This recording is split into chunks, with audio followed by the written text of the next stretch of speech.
Vamos dar sequência à exposição deste livro. Na semana passada nós tivemos as festividades da igreja e, obviamente, nós tivemos uma pausa para tratar de missões, mas hoje nós vamos dar sequência e faremos a continuidade da exposição deste livro. Atos dos Apóstolos, capítulo de número 11, faremos a leitura até o verso de número 26.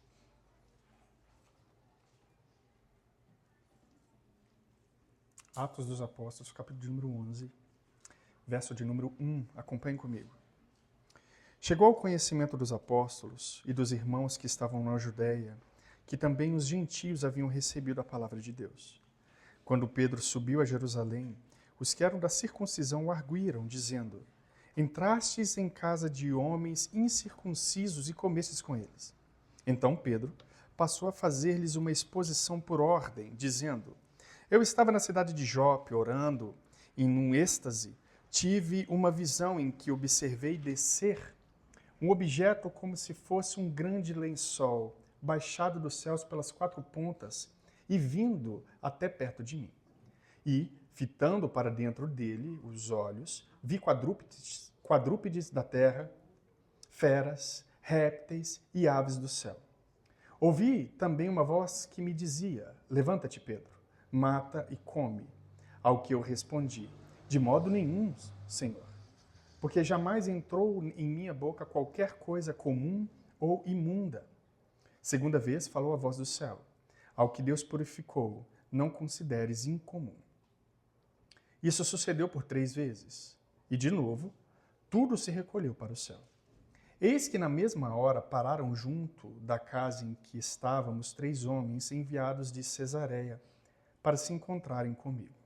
Então o Espírito me disse que eu fosse com eles, sem hesitar. Foram comigo também estes 6 irmãos, e entramos na casa daquele homem. E ele nos contou como vira o anjo em pé em sua casa e que lhe dissera: Envia a Jope e manda chamar Simão, por sobrenome Pedro, o qual te dirá palavras mediante as quais serás salvo, tu e toda a tua casa.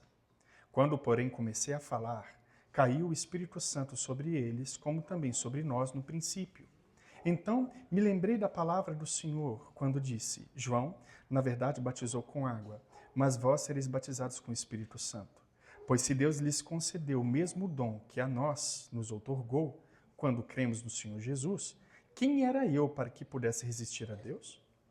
E ouvindo eles essas coisas, apaziguaram-se e glorificaram a Deus, dizendo: Logo, também aos gentios foi por Deus concedido arrependimento para a vida. Então, os que foram dispersos por causa da tribulação que sobreveio a Estevão, se espalharam até a Fenícia, Chipre e Antioquia, não anunciando a ninguém a palavra, senão somente aos judeus. Alguns deles, porém, que eram de Chipre e de Cirene, e que foram até Antioquia, falavam também aos gregos, anunciando-lhes o evangelho do Senhor Jesus. A mão do Senhor estava com eles, e muitos, crendo, se converteram ao Senhor. A notícia a respeito deles chegou aos ouvidos da igreja que estava em Jerusalém, e enviaram Barnabé até Antioquia. Tendo ele chegado, e vendo a graça de Deus, alegrou-se e exortava a todos que com firmeza de coração permanecessem no Senhor. Porque era um homem bom, cheio do Espírito Santo e de fé, e com muita gente se uniu ao Senhor. E partiu Barnabé para Tarso, à procura de Saulo. Tendo-o encontrado, levou para Antioquia, e por todo um ano se reuniram naquela igreja e ensinavam numerosa multidão. Em Antioquia foram os discípulos pela primeira vez chamados cristãos. Amém? Vamos orar? Pai, nós clamamos ao Senhor mais uma vez e suplicamos a Tua graça, a Tua misericórdia sobre nós. Que o Senhor possa falar aos nossos corações, ó Deus, nessa manhã, de maneira poderosa, e que o Senhor possa nos dar, ó Deus, direcionamento.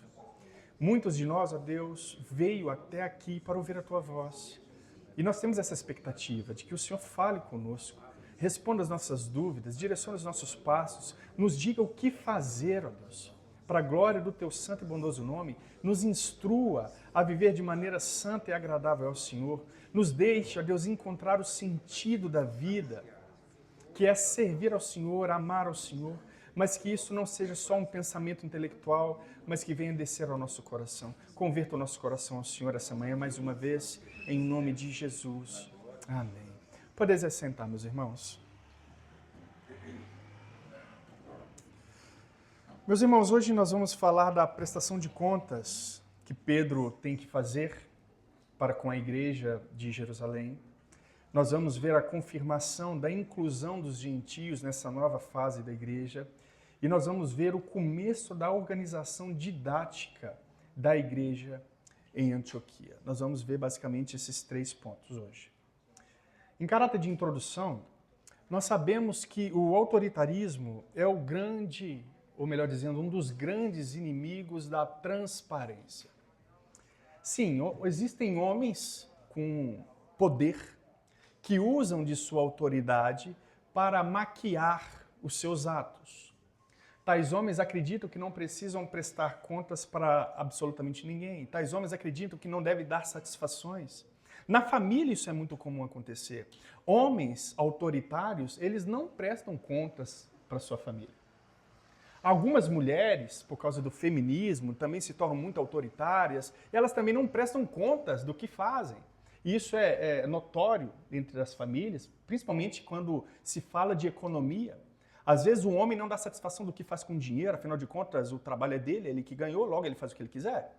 A mulher, de igual maneira, seguindo o caminho pecaminoso, também faz a mesma coisa. Não, o dinheiro é meu, eu trabalhei, eu faço com o dinheiro o que eu quiser e eu não devo dar satisfação para absolutamente ninguém.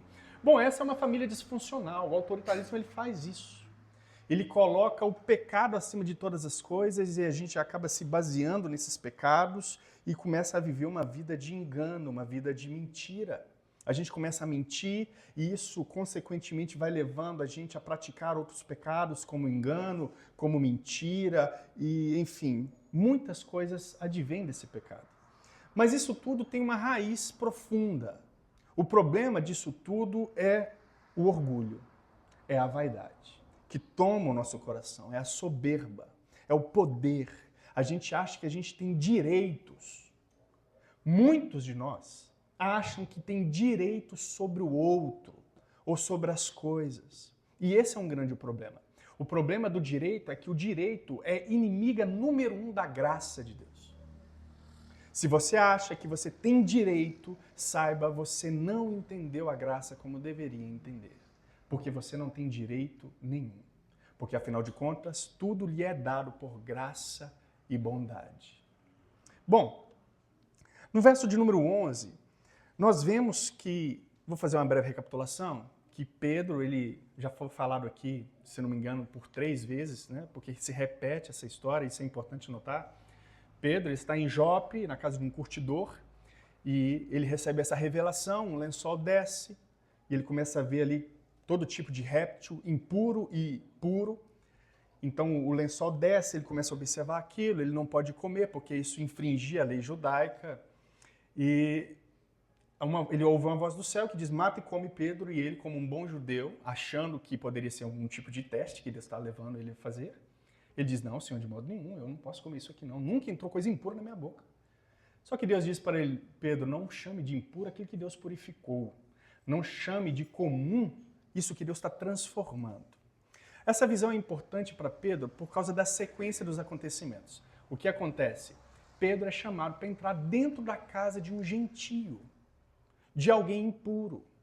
E não só isso, Pedro é chamado para comer com gentios. O que era uma prática que os judeus não praticavam, eles evangelizavam gentios, eles faziam prosélitos, eles corriam de um canto ao outro tentando converter as pessoas ao judaísmo, mas eles tinham restrições, e uma das restrições era não entre na casa de gentio e, obviamente, não coma com gentio, porque isso os tornariam cerimonialmente impuros. E é isso que está acontecendo com Pedro. Só que essa informação, ela chega aos ouvidos dos apóstolos e dos irmãos em Jerusalém, que não tinham tido essa experiência. E qual que foi a notícia que chega aos ouvidos deles? Verso de número 1.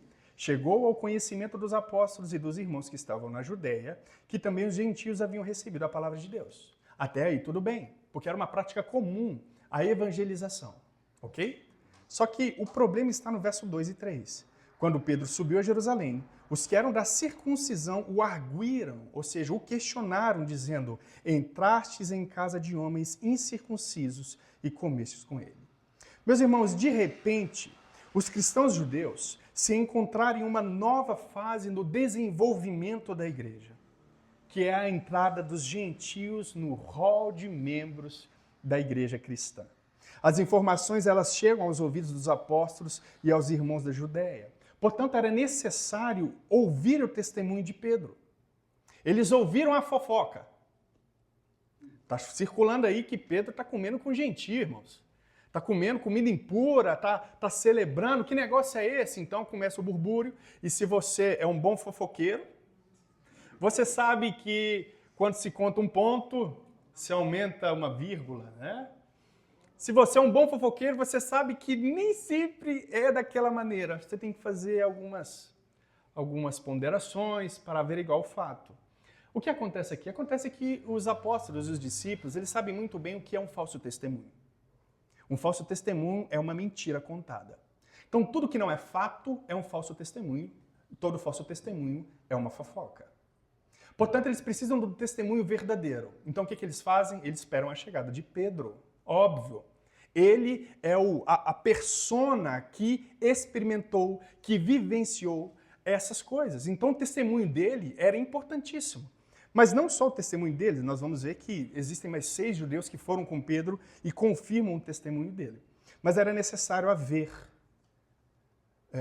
era necessário ouvir o testemunho de Pedro aqui. Quando Pedro chega a Jerusalém, ele é questionado, não sobre a inclusão dos gentios à fé.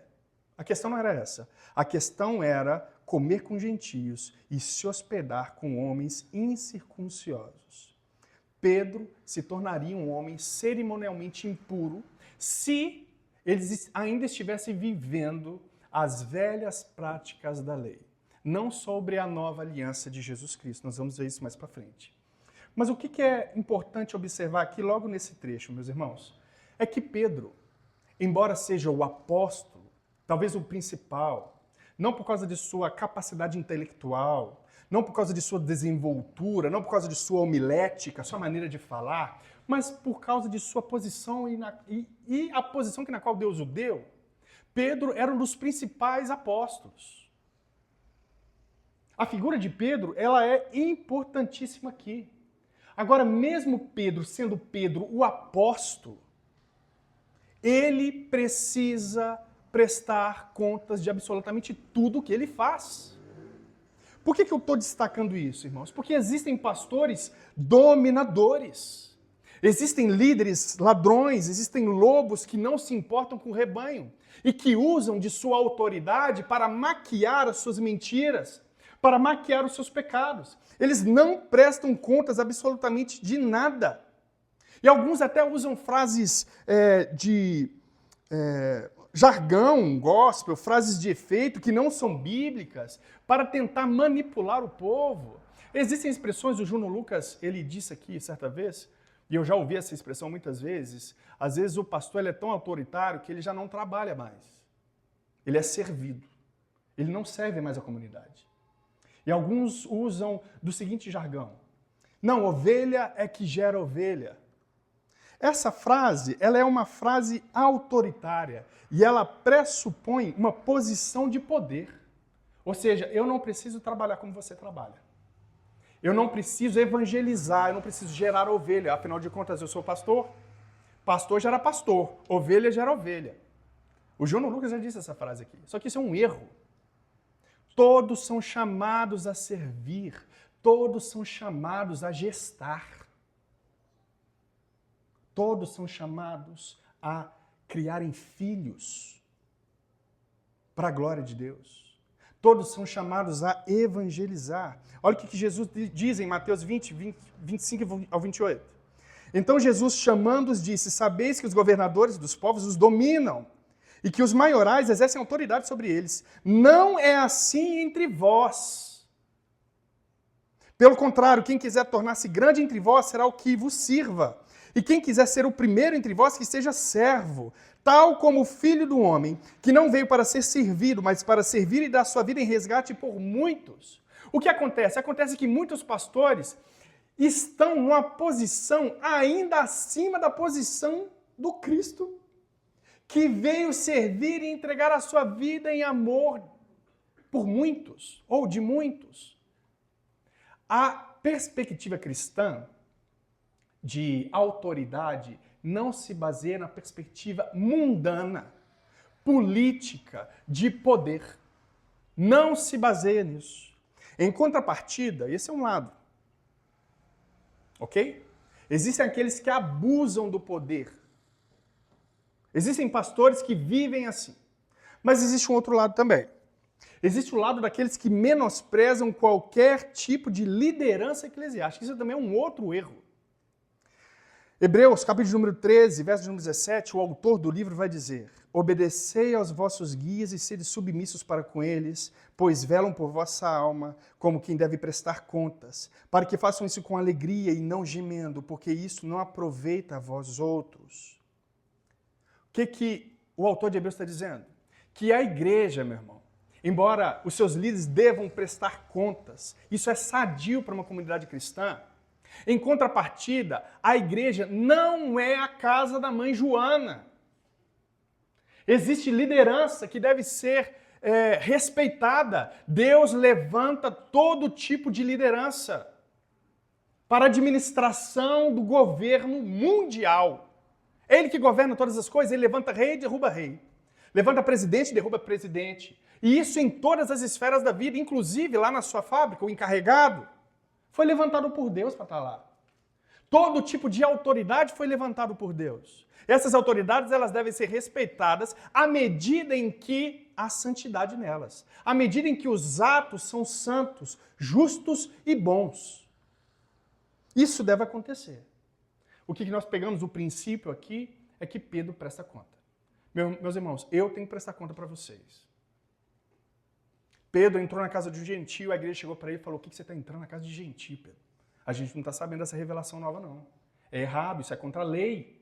Você está cerimonialmente impuro, você comeu alimento impuro, você está entrando na casa de gentio, incircunciso, pessoas que não amam a Deus. Que negócio é esse, Pedro, que você está fazendo? Preste contas. Eu tenho que prestar conta para vocês. Só que é só a autoridade que tem que prestar conta, irmão? Não, irmão. Toda a igreja deve prestar contas uns para os outros de sua vida. Sim, a prestação de contas faz parte da edificação, do crescimento do caráter, da santificação da igreja. Você tem que prestar conta para mim também, irmão. É uma via de mão dupla. Amém, meus irmãos? Esse é o primeiro princípio que eu gostaria de ensiná-los. O texto continua dizendo. Agora nós vemos a explicação de Pedro do fato. Pedro agora vai testemunhar o fato. Verso número 4. Então Pedro passou a fazer-lhes uma exposição por ordem, dizendo: eu estava na cidade de Jope orando, e no êxtase tive uma visão em que observei descer um objeto como se fosse um grande lençol abaixado dos céus pelas quatro pontas, e vindo até perto de mim. E eu, fitando os olhos para dentro dele, vi quadrúpedes da terra, feras, répteis e aves do céu. Ouvi uma voz que me dizia: levanta-te, Pedro, mata e come. Ao que eu respondi: de modo nenhum, Senhor, porque jamais entrou em minha boca qualquer coisa comum ou imunda. A gente percebe a resistência de Pedro para provar a sua lealdade e a sua obediência à lei de Deus aqui. Mas no verso de número 9 o texto diz: uma segunda vez falou a voz do céu: ao que Deus purificou, não consideres comum. Isso sucedeu por 3 vezes e de novo tudo se recolheu para o céu. A visão que Pedro tem aqui acontece por 3 vezes e isso não é algo sem sentido, sem significado. Isso acontece por 3 vezes por causa da importância e por causa da urgência da revelação. O que nós estamos vendo aqui é uma quebra de muros étnicos, culturais. Estava falando de cultura aqui na escola. É uma quebra cultural que está acontecendo aqui. A urgência da visão acontece 3 vezes para que Pedro entendesse a urgência e a seriedade do que Deus está fazendo agora para com a igreja. E o texto continua dizendo: eis que na mesma hora pararam junto da casa em que estavam os 3 homens enviados de Cesareia para encontrarem comigo. Então o Espírito me disse que eu fosse com eles sem hesitar. foram comigo também esses 6 irmãos, e entramos na casa daquele homem. Pedro destaca que a importância do Espírito. Então, olha o que ele faz. Ele tem uma visão celeste. Desce o lençol, um monte de quadrúpedes, répteis, está lá. Depois, o que ele vê? Ele ouve a voz do Espírito Santo de Deus dizendo para ele: não hesite em ir com esses gentios. As pedras estão sendo derrubadas, o muro está sendo derrubado. Primeira derrubada, a primeira martelada no muro, a visão. A segunda, ouve-se a voz do Espírito dizendo: vá, não hesite. Ele destaca a importância do Espírito. Isso é importante para o testemunho dos apóstolos e dos outros irmãos que estão questionando esse ato de Pedro em entrar na casa de um gentio. Pedro, obviamente, leva consigo testemunhas. 6 judeus que também estavam na casa desse curtidor, chamado Simão, foram com ele para ver o que era aquilo que estava acontecendo ali. Verso de número 13. E ele nos contou como viram um anjo em pé em sua casa e lhe dissera: envia a Jope e manda chamar Simão por sobrenome Pedro, o qual te dirá palavras mediante as quais será salvo, tu e toda a tua casa. Qual que é a terceira marretada no muro? A visão celestial, primeiro. Segundo, a voz do Espírito. Terceiro, a visão angelical. O homem viu um anjo que lhe disse: manda chamar Simão Pedro. Perceba, meu irmão, isso aqui é interessante. Por quê? Porque o anjo poderia muito bem pregar o evangelho ali, sim ou não? Poderia. O anjo poderia chegar ali e falar: pois não, Cornélio, olha só, Deus tem visto as suas ofertas aí, suas esmolas, ele tem visto que é um homem temente a Deus, mas saiba que isso aqui não salva ninguém. Ser da religião judaica, prosélito, fariseu, seja lá em qual seita você queira entrar, não salva ninguém, Cornélio. Eu tenho que te anunciar uma coisa que salva. Porque as suas obras não podem te salvar, a sua religião não pode te salvar, nada que você pense ou faça pode te salvar. Você precisa ouvir um negócio, ouvir o evangelho. Só que o anjo não anuncia o evangelho. Você sabe por quê, meu irmão? Porque não é responsabilidade angelical o anúncio evangélico. Simples. Foi necessária uma manifestação angélica para trazer clareza a este homem, para que ele pudesse mandar quem ministraria o evangelho. Deixa eu te falar uma coisa, meu irmão.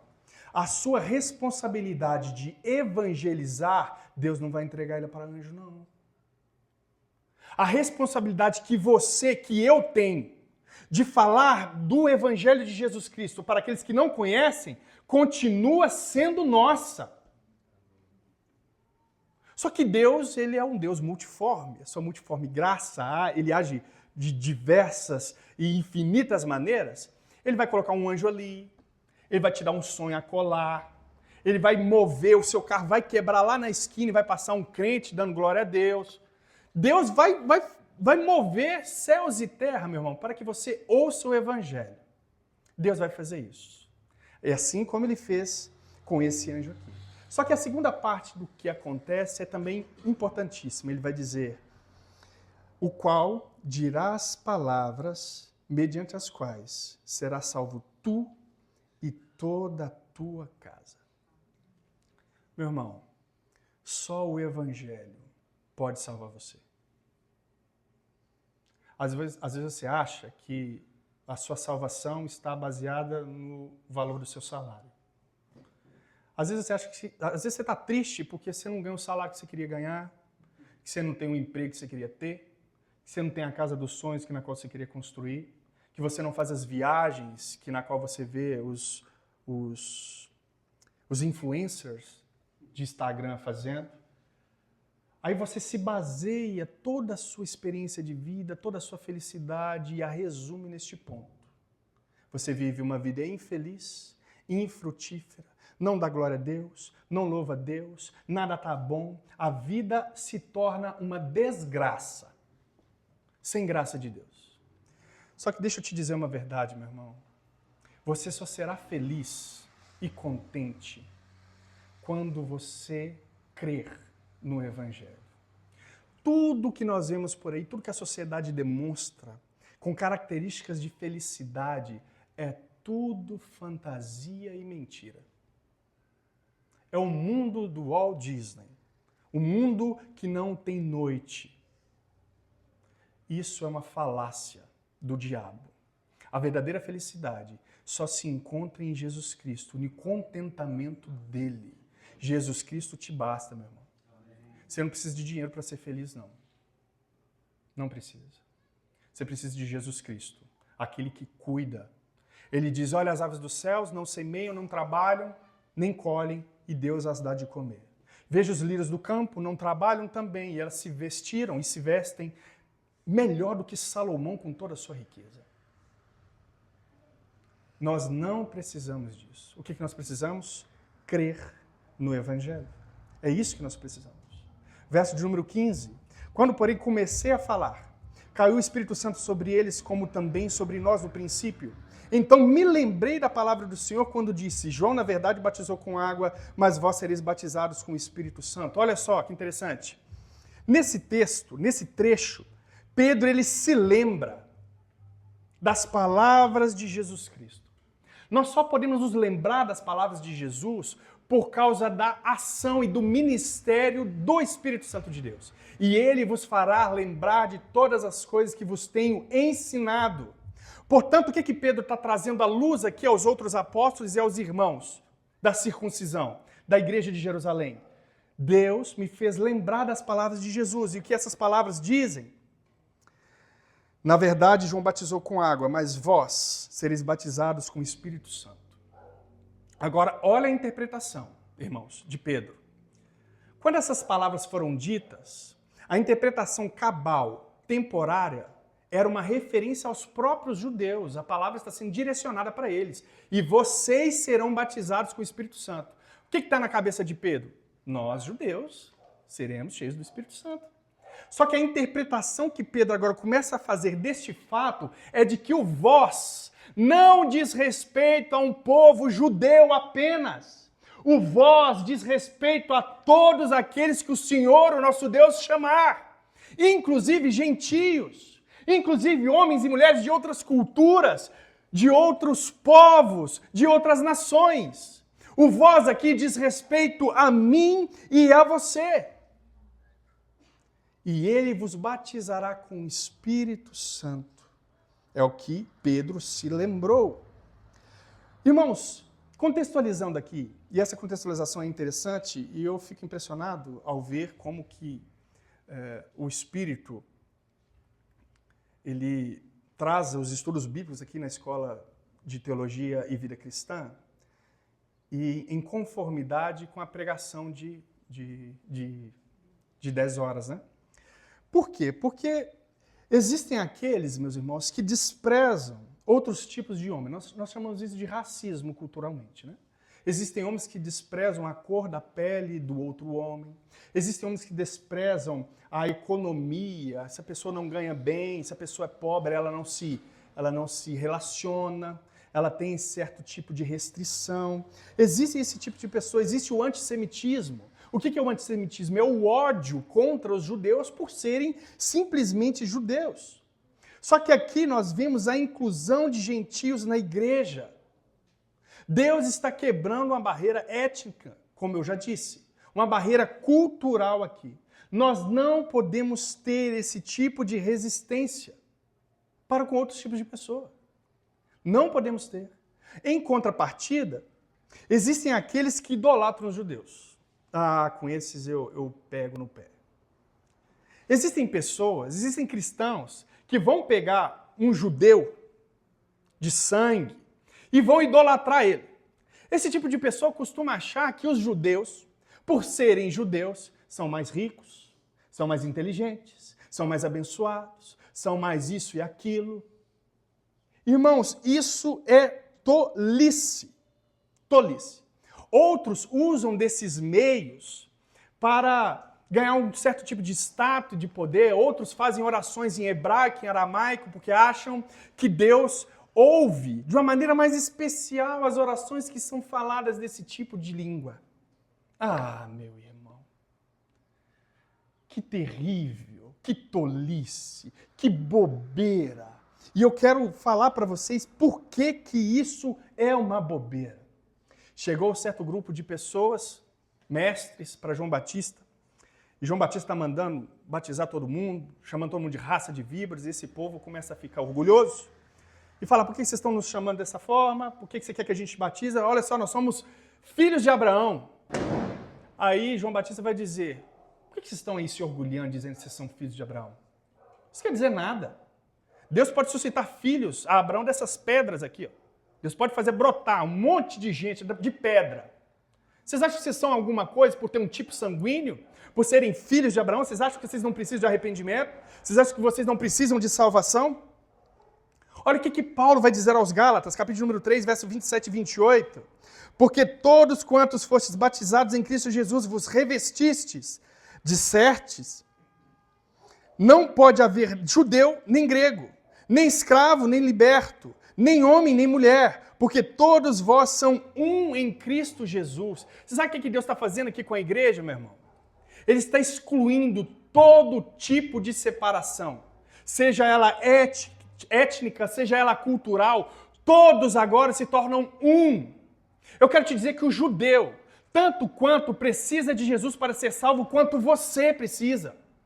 O judeu não é melhor do que você, mas também você não é melhor do que o judeu. Todos precisam de Jesus e todos que se convertem a Jesus se tornam igreja sua. É o que Paulo diz aos Gálatas: não há mais judeu, nem grego, nem homem, nem mulher, nem escravo, nem livre. Todos são uma nova humanidade, que é a humanidade de Jesus Cristo. Não queira levantar esse muro de novo, meu irmão, que os apóstolos derrubaram, que Paulo lutou em quase todas as suas cartas para derrubar esse negócio de circuncisão, com incircunciso, pode ou não pode. Pare de levantar o muro que a igreja derrubou há milênios. Aí tem uns irmãozinhos que entram numa dieta kosher, agora só vou comer comida judaica. Estava falando de cultura, né? Não pode mais comer o vatapá. Não pode mais comer o... Não, meu irmão. Existem coisas boas, e as coisas boas das nações, as que é chamado biblicamente de as riquezas das nações, elas são aproveitadas. A gente rejeita aquilo que é pecaminoso na cultura. Só aproveita tudo, completamente tudo que não é. Então não dá para mim ficar exaltando um tipo de povo e menosprezando o outro. Isso já foi quebrado. Agora, o que Paulo vai dizer? Que vantagem há então em ser judeu? Paulo vai dizer aos romanos. Qual é, pois, a vantagem de ser judeu? Ou qual a utilidade da circuncisão? Paulo diz, muitas, sobre todos os aspectos, principalmente porque aos judeus foram confiados os oráculos de Deus. Qual que é a diferença, meu irmão? A diferença é que a eles foi dado primeiro os oráculos de Deus. A segunda diferença é que a eles foram feitas promessas que Deus irá cumprir. Lhes foram confiados porque eles eram melhores? Não, muito pelo contrário. Foi porque eram os piores. A graça de Deus, ela age assim, nos piores. Deuteronômio, capítulo número 7, versos 7 e 8. Não vos teve o Senhor afeição, nem vos escolheu porque fostes mais numerosos do que qualquer outro povo, pois eras o menor de todos os povos, mas porque o Senhor vos amava. E para guardar o juramento que fizeram aos vossos pais, o Senhor vos tirou com mão poderosa e vos resgatou da casa da servidão, do poder de Faraó, rei do Egito.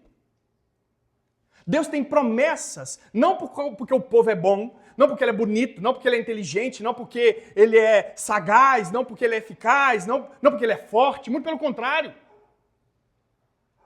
É com base no amor e na graça de Deus. Deus não ama o judeu porque ele é judeu. Deus escolheu amar por sua graça e misericórdia, assim como escolheu amar a mim e a você. Nós não podemos, de maneira nenhuma, levantar esse muro. A igreja cristã, o nosso Senhor derrubou esse muro de uma vez por todas. Não queira levantá-lo mais uma vez. Verso de número 17. Pois se Deus lhes concedeu o mesmo dom que a nós nos outorgou quando cremos no Senhor Jesus, quem era eu para que eu pudesse resistir a Deus? E ouvindo ela essas coisas, apaziguaram-se e glorificaram a Deus, dizendo, logo, também os gentios foi dado Deus, consentimento e arrependimento para a vida. O texto vai dizer, quem eu era para que eu pudesse resistir a Deus? Você se lembra do conselho de Gamaliel?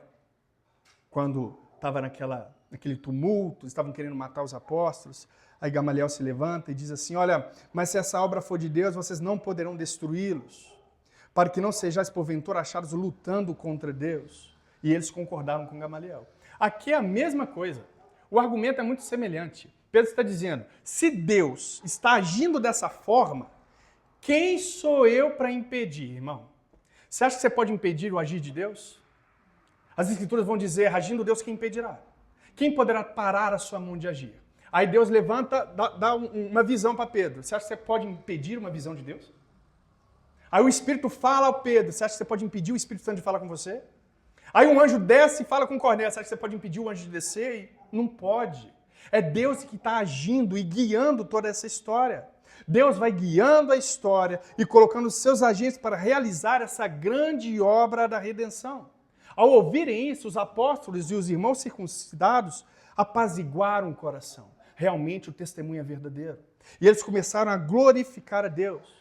Ou seja, depois do testemunho de Pedro, mostrando os sinais, o poder do Espírito Santo, a visão do anjo, não resta outra coisa a não ser se alegrar e perceber a grande graça de Deus que é expandida entre os gentios.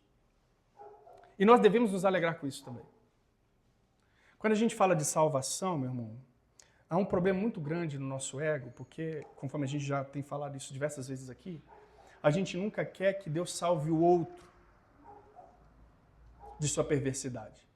Às vezes a gente encontra um homem ou uma mulher injusta e a gente quer que Deus o corrija severamente, o mate. A gente nunca pensa em transformação, em mudança de vida. Ou seja, a graça ela me alcança. Alcançou a minha tribo, alcançou o meu clã, alcançou a minha família. Mas aquela família ali, isso é um problema. O nosso coração, ele não está cheio do Espírito Santo, ele não está cheio do Evangelho, para que ele possa transbordar para fora. E isso é um problema.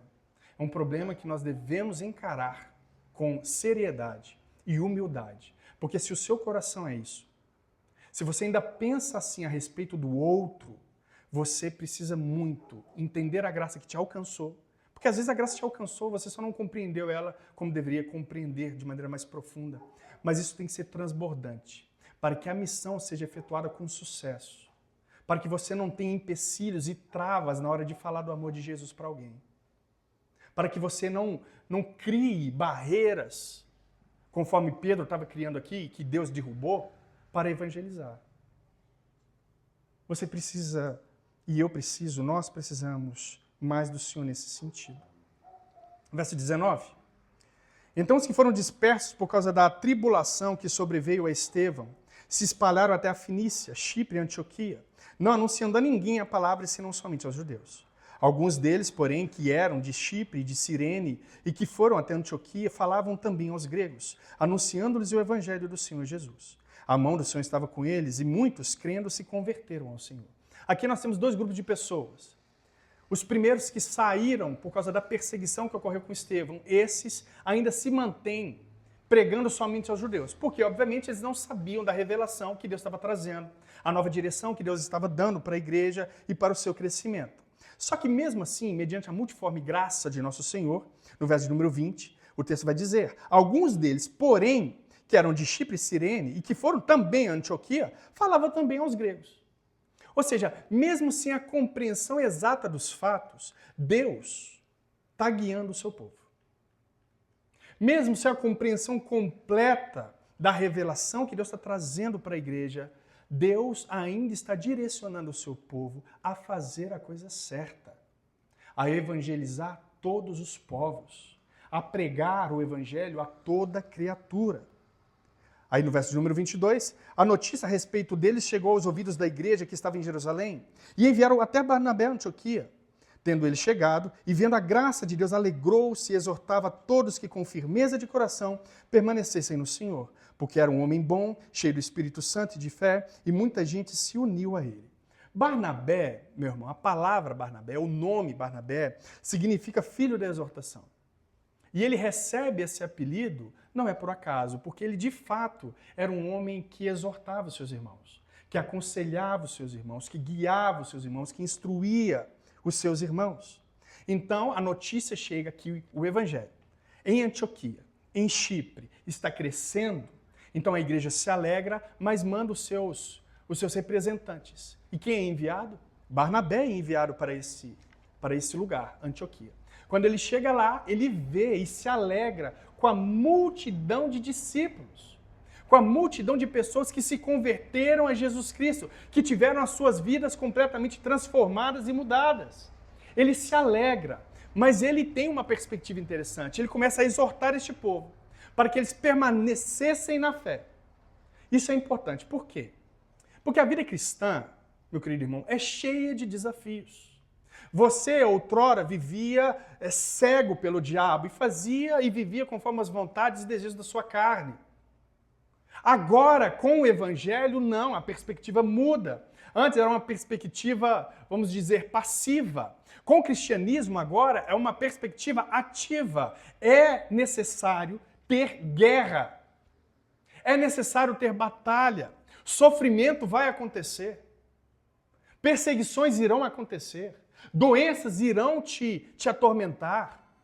Perseguições, traições, irmãos que vão te trair, vai acontecer. O que Barnabé está fazendo aqui? Exortando o povo, aconselhando o povo a permanecerem firmes na fé que uma vez foi dada a eles. Por quê, meu irmãozinho, isso é importante? Porque é somente essa fé que vai salvar no final das contas. Paulo vai dizer, olha, combati o bom combate, acabei a carreira, e eu guardei o quê? A fé.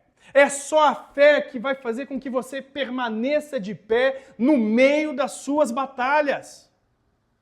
Por isso a exortação é importante. Por isso o aconselhamento é importante. Você, meu querido irmão, que está passando por adversidades na sua vida, mantenha a sua fé. Isso vai passar. Todas as coisas vão passar. A dor que você está sentindo vai passar. A pobreza que você está passando vai passar. Todas as angústias que você está vivendo vai passar. O seu casamento vai passar. Os seus filhos vão passar. Tudo vai passar. O que não pode passar na sua vida é a fé. Só que olha só. Depois que Barnabé ele encontra aquela multidão de discípulos, ele tem um desafio enorme pela frente agora. E qual que é o desafio? Discipular essa multidão. O desafio é fazer igreja agora. Todo mundo se converteu, gentio está se convertendo, judeu está se convertendo, há uma rixa ali entre os dois, né? Circuncisão e incircuncisão. Nós precisamos organizar esse negócio, a igreja está crescendo, Deus está dando direção. E o que nós vamos fazer agora? Isso aqui é muito importante, porque o evangelista Lucas, ele introduz uma pessoa importantíssima a partir de agora no livro de Atos, que é a pessoa do apóstolo Paulo. Aí o que Barnabé é inclinado a pensar pelo Espírito? Nós precisamos de um mestre. A igreja está crescendo, não tem mestre, não tem doutor, tem uma confusão teológica aí, circuncisão, não circuncisão, come comida impura, não come, que negócio é esse? Como é que a gente vai fazer? E ele tem a brilhante ideia, dada pelo Espírito Santo, verso de número 25, e partiu Barnabé para Tarso à procura de Saulo. Tendo-o encontrado, levou para Antioquia, e por todo um ano se reuniram naquela igreja e ensinaram uma numerosa multidão. Em Antioquia foram os discípulos pela primeira vez chamados de cristãos. Barnabé tem um desafio, e o Espírito Santo o guia a chamar o maior mestre do cristianismo. O seu nome é Saulo, o grande apóstolo Paulo. Então ele vai para Tarso, encontra Saulo, Paulo, e o traz a Antioquia. E eles ficam ali um ano, trabalhando, ensinando, fazendo a igreja crescer e se multiplicar. Meus irmãos, atenção agora para isso. E eu finalizo. Nós sabemos que quem dá o crescimento para a igreja é o nosso Senhor Jesus Cristo. É Ele que acrescenta à igreja aqueles que irão ser salvos. Nós sabemos que muitos desafios e dificuldades a igreja cristã já enfrentou, enfrenta e enfrentará no futuro. Nós sabemos disso. Nós também sabemos que os nossos pecados trazem dificuldades para o desenvolvimento da igreja. Deus constantemente tem que estar quebrando essas falsas convicções, essas mentiras, esses sofismas. Ele vai quebrando essas mentiras em nós para que a gente possa viver a verdade e assim fazer com que a igreja se alavanque, fazer com que a igreja cresça e se desenvolva conforme a sua vontade. Agora, meus irmãos, isso não exclui a nossa responsabilidade de gerir e governar a igreja. Isso não exclui a responsabilidade que nós temos do Senhor em aprender as Escrituras. Não exclui. Nós precisamos, você precisa ler mais as Escrituras. Você precisa orar mais. Você precisa acordar mais cedo, vir na escola dominical.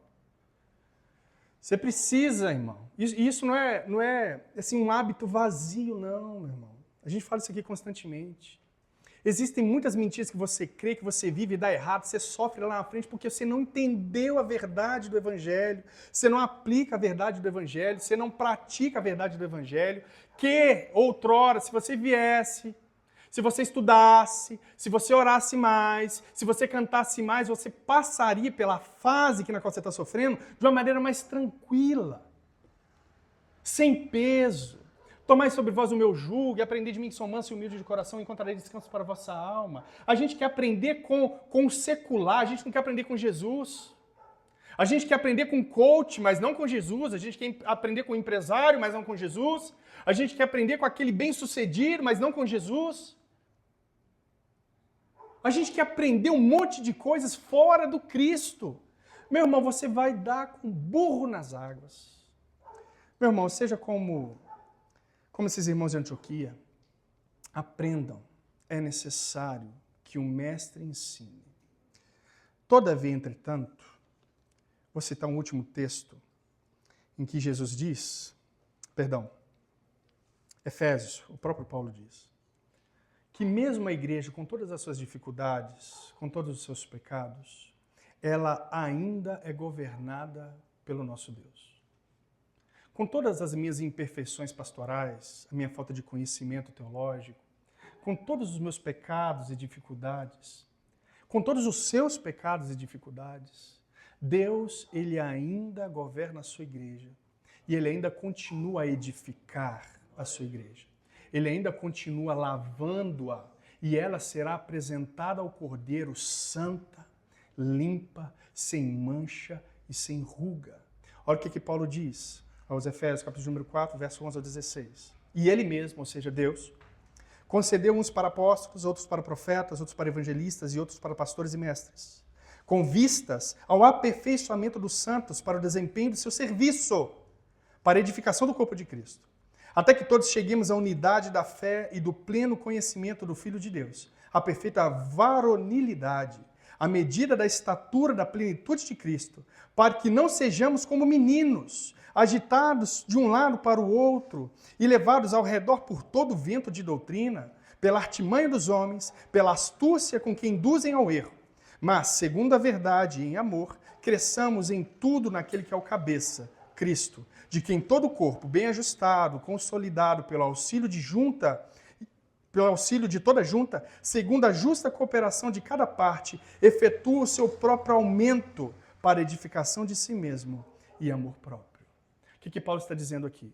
Que mesmo diante de todas as imperfeições da igreja, de todas as nossas imperfeições, Deus ainda assim levanta homens e mulheres falhos para estarem em suas vocações.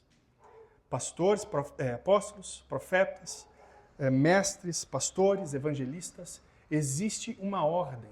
Deus levanta tais homens para que a igreja se edifique, cresça e chegue à estatura perfeita de Jesus Cristo. Esses são os meios na qual o nosso Deus criou para que a igreja dele crescesse. E você não pode desprezar esses meios. A igreja estava vivendo um período de grande crescimento. acrescentando judeus e gentios no mesmo corpo.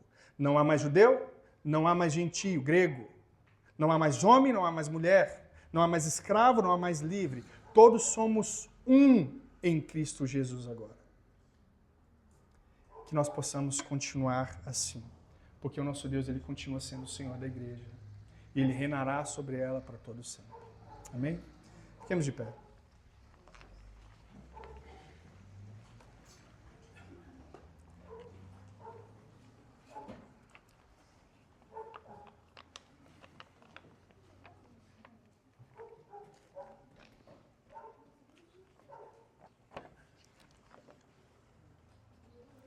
Vou dar um aviso antes de a gente orar a esse respeito. O primeiro é que no dia 7, sexta-feira, da próxima semana, nós teremos mais uma vigília, a primeira vigília desse mês. Acontecerá às 22 horas e você é nosso convidado a estar participando. E no dia 8, no sábado, nós teremos o encontro âncora, que é o encontro do grupo de homens, que acontecerá aqui na igreja também às 19h30 horas. Amém?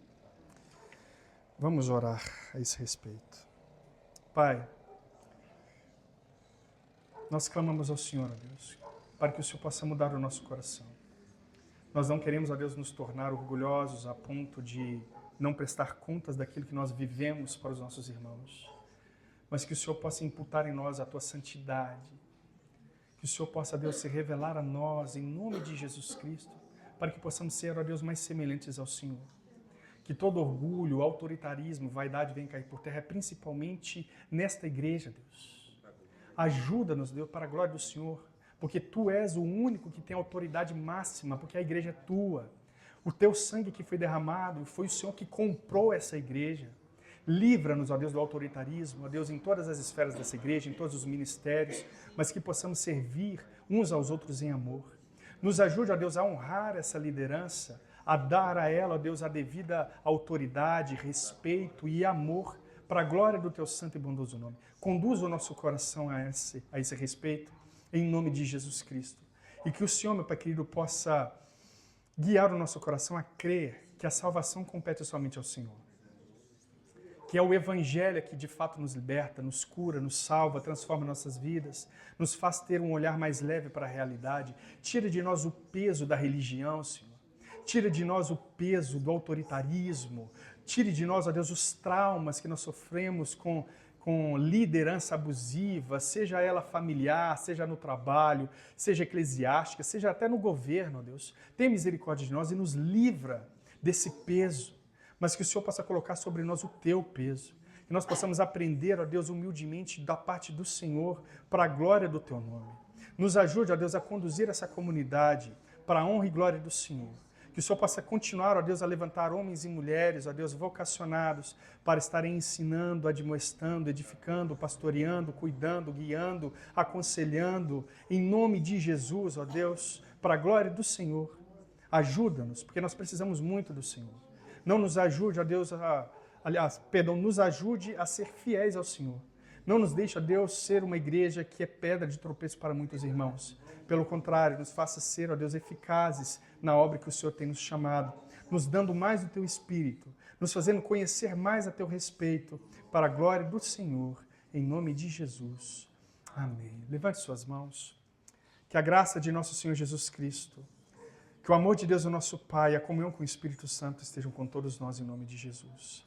Vão em paz, que Deus os abençoe, para a glória do Senhor. Amém.